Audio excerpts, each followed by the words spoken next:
TV Fevar na cobertura do seminário Blogs, Redes Sociais e Comunicação Digital. Nós contamos com a presença do Ednei Souza, do Internei, do André Pessini, representando o Google, e do Diogo Carvalho, do site Destemperados. Olá, tudo bem? Olá, tudo bem. Vocês estiveram aqui participando do seminário Blogs, né, falando de promoções e relacionamentos online, né?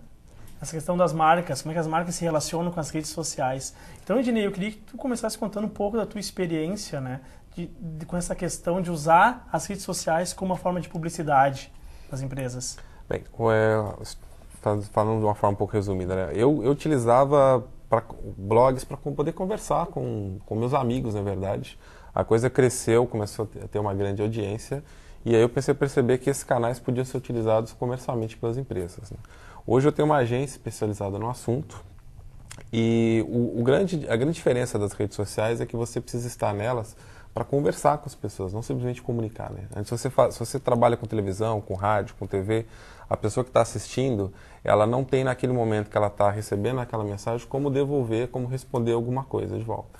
Quando você está num blog, você tem condições de comentar aquela notícia. Você está no Twitter, você tem como dar um reply, retweetar. Você pode pegar aquela notícia e encaminhar para alguém, as pessoas conversar sobre isso na MSN, criar um tópico no Orkut e começar um debate ali. Então, é preciso pensar sempre que qualquer comunicação que você for fazer, instantaneamente ela vai ter repercussão e ela vai ter resposta. Então, como que a empresa lida com essa resposta? Está preparada para responder qualquer pergunta? Então, aí já tem um trabalho todo estratégico antes da gente começar essa presença para que de fato faça-se um uso diferenciado dessas redes, né? E André, o Google está colocando publicidade bastante agora nas redes sociais deles, né? Qual é a resposta que a empresa tem recebido, então, desses internautas que usavam o Orkut, que antes não tinha publicidade e agora tem? E o retorno mesmo dos anunciantes, como é que está? A publicidade no Orkut, algumas pessoas no início reclamaram, até se acostumar, mas os anúncios assim, tiveram resultados muito bons.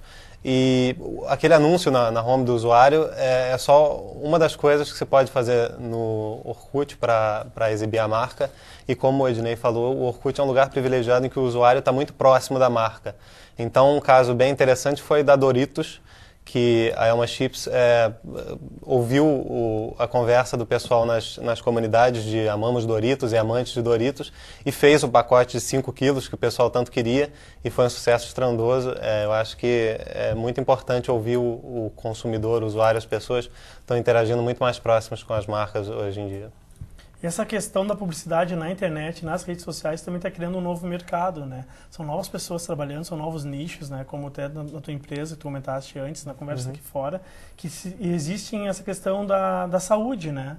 Tu tem um case interessante sobre isso? Eu tenho um caso da InterSystems, que, por exemplo, ela desenvolve sistema para o setor hospitalar, para empresas de saúde. E ela queria, então, estar na rede para conversar com essa comunidade de saúde. E acontece que as conversas de saúde na rede, antes a gente fez um mapeamento para descobrir como é que se dava. E essas conversas aconteciam em grupos isolados. Os pacientes conversavam entre si com dúvidas sobre medicamentos, doenças. Os médicos conversavam entre si para trocar experiências. E os administradores e os planos de saúde não tinham grupos bem formados na rede. E, quer dizer, não tinha uma comunidade que conversava com os 4 públicos e faziam eles trocar assuntos. Então, o que a gente identificou como uma oportunidade para o nosso cliente? Criar uma comunidade onde tratasse desse assunto sob as diferentes perspectivas. Quer dizer, um problema que hoje está afetando a saúde, você pegar, desde que a gente está com esse cliente, por exemplo, teve a questão da febre amarela, teve a questão da gripe suína. Isso afeta o paciente de uma maneira, médico de outra maneira diferente e os hospitais e planos de saúde de outra. Mas essas diferentes maneiras, elas se cruzam e uma interfere na vida do outro, né? Então, é mostrar sobre essa ótica um pouco mais ampla, né, que é a comunidade de saúde. E teve um caso até interessante que dentro desse trabalho, para o nosso cliente, a gente descobriu um termo chamado paciente informado. O que é o paciente informado? É o cara que lê tudo sobre a doença na rede e aí quando ele vai falar com o médico, ele fica debatendo com o médico. Mas tem certeza que esse remédio, porque eu ouvi falar que o outro é melhor, mas eu estou com tal sintoma na verdade é tal doença, pelo que eu li, não é isso que o senhor está me falando. Então começa acessibilidade um pouco, né? As pessoas têm contato com qualquer tipo de informação hoje, então às vezes sabe mais que o próprio médico. E isso influencia o quê? Quer dizer, o médico ele começa a ter que entrar na rede, a ler sobre essas doenças, debater isso. Então, isso tinha 2 iniciativas relacionadas a isso que a gente identificou. Um era uma tese de mestrado sobre esse evento, como isso afetava a relação do paciente com o médico, que estava sendo conduzida por uma pesquisadora do Instituto Fiocruz. A gente viajou até lá, conversou com eles e promoveu um debate sobre esse assunto, que envolveu... a gente trouxe 2 blogueiras que eram mães, que faziam muito isso de antes de levar o filho no médico, olhava a doença na internet. A gente levou médicos, gestores hospitalares e jornalistas também de publicações hospitalares. Teve um primeiro debate e a gente tem um outro cliente, que é o Hospital 9 de Julho, que já quer promover um outro debate sobre o mesmo tema. E esse mesmo assunto estava sendo discutido na FINAM, que é a Fundação Nacional dos Médicos, sobre os médicos começarem a ter seus blogs e ter um selo dizendo, esse cara é um médico do CRM. Então essa informação tem um teor diferente daquela outra que você está falando. Né? Que é interessante quando você tem um espaço que todo mundo pode ter voz, que são as redes sociais, como é que você vai qualificar essa voz? Né? Eu posso entrar lá e falar o que eu bem entender sobre gripe suína. Agora, se o médico fala, tem um peso diferente. Né? E ela é mais crível. E é no meio dessa salada toda que as marcas estão entrando. Quer dizer, o que o meu cliente ganha de promover esses debates, de participar dessas discussões? Né? Ele entende como esse ecossistema está funcionando, ele consegue preparar o sistema dele para isso e ele consegue falar com os administradores, com as pessoas que estão antenadas nesses assuntos e expor a marca dele. Quer dizer, ele cria um interesse na rede, atrai essas pessoas que são o público-alvo dele, é o cliente que vai comprar o sistema dele e patrocina essa conversa. Quer dizer, não precisa necessariamente fazer jabá do produto dele. Ele precisa iniciar uma conversa que interessa para o público-alvo dele. Essa conversa vai conseguir gerar resultados para ele. Exatamente.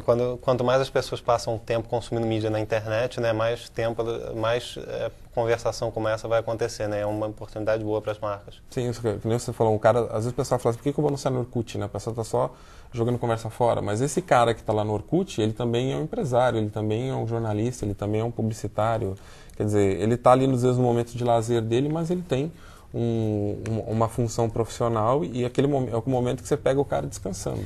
É uma exposição extremamente qualificada, porque, na verdade, o Orkut ele consegue filtrar de uma forma quase que sem igual, assim, essa navegabilidade, né? Então, esses anúncios expostos em determinados lugares, eles pegam o cara no contrapé, que eu acho que é um anúncio sem interferir muito no lazer dele, que é justamente quando tu absorve mais a relação com a marca que está sendo exposta ali.